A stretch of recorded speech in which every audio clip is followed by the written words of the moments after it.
I want to thank Stan Lee and Peter Paul. If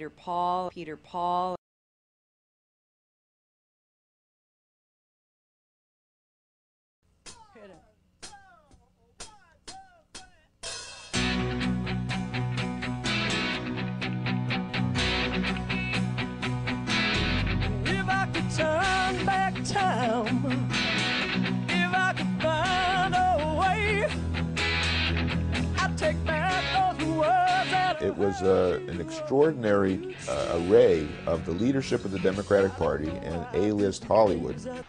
We'd like to dedicate this to Mrs. Clinton tonight. God bless.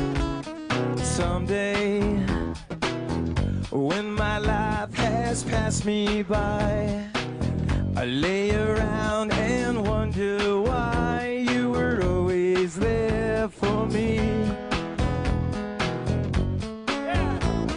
I'm a guy who's dealt with superheroes most of my life. Spider-Man, Spider-Man, does whatever a spider can, spins a web any size. He created Spider-Man, X-Men, the Fantastic Four, and the Incredible Hulk.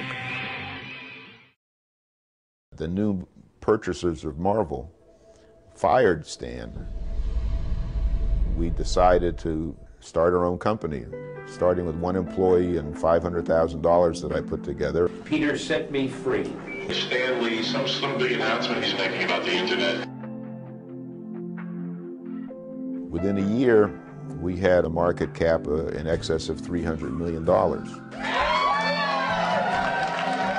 I decided, well, maybe I should reach out to Bill Clinton to work with us and be a rainmaker for the company when he left the White House. My first entrepreneurial venture was setting up a comic book stand with used comic books. I had 2 Foot Lockers full of them. I could accomplish my objective by becoming a major contributor to the party. I don't know about you, but I've been to 1 or 2 of these events. It's critical that we all chip in and contribute whatever we can. We want to thank you, and we're going to be there for you. That's great. It was great to see you. Look forward to working with you. Thank you. This has nothing to do with campaign contributions at all. How are you? Nice to see you again. I'm very glad to see you again. And I also want to thank Stan and Joan and Peter and Andrea for their support. Someone might ask you after this event why you would come to an event to support someone running for the Senate in New York. My interest in supporting Hillary Clinton was specifically to hire Bill Clinton. I'm thrilled. You got me all jazzed up. And they concocted a big fundraiser for Hillary. This fundraiser in August 2000 in Los Angeles raised more than $1 million for then Senate candidate Hillary Clinton. I want to thank Stan Lee and Peter Paul. I had accomplished hiring a president of the United States to work with me when he left the White House.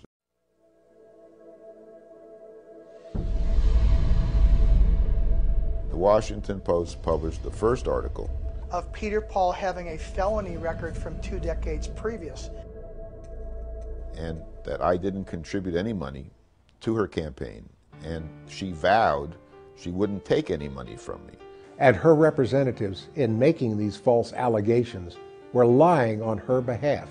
The Clintons now had to pretend that they did not even know who Peter Paul was. Did you recall Mr. Paul? Do you recall working with him at all? A few days later, on August 18th, they each sent me handwritten letters which professed our undying friendship, their undying gratitude. A week after that, I got some signed photographs from the White House, from Bill, from the event. A full 2 weeks from the original story in which Hillary vowed never to take money from me, her finance director faxed me a request for $100,000. My reaction to that was, well, why would I send any more money when you vowed not to take any more money from me? This appears that it was planned all along that they were going to deceive Peter Paul, steal his Japanese business partner, and do damage to his company. Tendo Oto had promised to infuse Stan Lee Media with $5 million in November of 2000. Bill Clinton's business partner, Jim Levin, had flown to Japan, stolen Tendo Oto as a business partner, made his own agreement. And what he had effectively done was convince Otto, instead of working with the president with me and my company, that he could work directly with the president with Levin. So that began to trigger a meltdown of the stock. The company collapsed as a result. I discovered that in the filings that Hillary's campaign filed with the FEC, they had entirely omitted any reference to any of my contributions. The Clintons took $2 million from me and hid it. Now, what we're looking at here is the largest election law fraud in the history of the United States. And he told the feds that the Clinton campaign lied about it. Everything. And I delivered a demand letter to Hillary Clinton. We had filed the civil suit against the Clintons, which detailed all the money that I'd spent with copies of checks and invoices. And then I discovered that I was being investigated in connection with the misuse of my brokerage accounts. I was suddenly detained by Interpol in Brazil for extradition. They moved me to a remote part of this jail, which was called the Corridor of Death, in which 16 inmates had been immolated. They would be chanting, "Burn the gringo." My family wasn't able to hear from me at all. They didn't know what was happening. And I never knew from one day to the next if he was alive or dead. The Clintons were able to have the original civil suit thrown out on the basis of that I was a fugitive at the time. Hillary's skill has been in seeing to it that obvious crimes didn't reach the level of being placed in front of a jury. Because if they ever had, she might have been baking cookies in the same place that Martha Stewart did.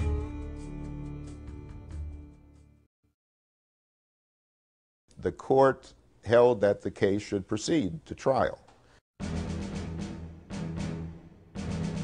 But clearly this could have implications for Mrs. Clinton's political future. Sure, this could have serious implications not just for her 2006 re-election campaign, but for 2008, where she's the front runner for the presidential nod. The chief of public integrity finally indicted David Rosen.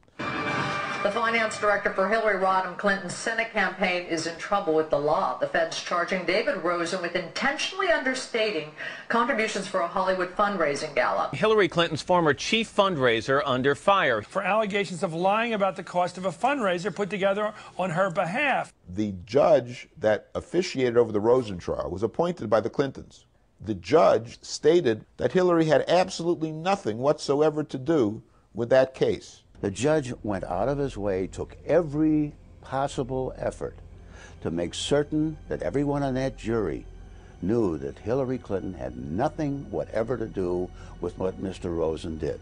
He turned it into a referendum on the credibility of Peter Paul, making a remark that he's a con man. And a totally corrupt individual who couldn't be believed or trusted. When you see that sort of thing, you conclude either that the prosecutor is incompetent, or worse, that the prosecutor is dogging the case. The whole idea was we have to make sure that Hillary is completely out of this, and we have to make sure that Peter Paul is totally discredited. Senator Clinton has not been charged in the case. The fact that you are probably not aware that this landmark litigation is now proceeding in a California court indicates how effective the Clintons have been in thwarting the media from exposing the facts on the public record that would normally end any politician's career and land them in jail. The media have not abrogated their responsibilities uniquely in the case of Hillary Clinton. They always have a tendency to fear power and to suck up the power.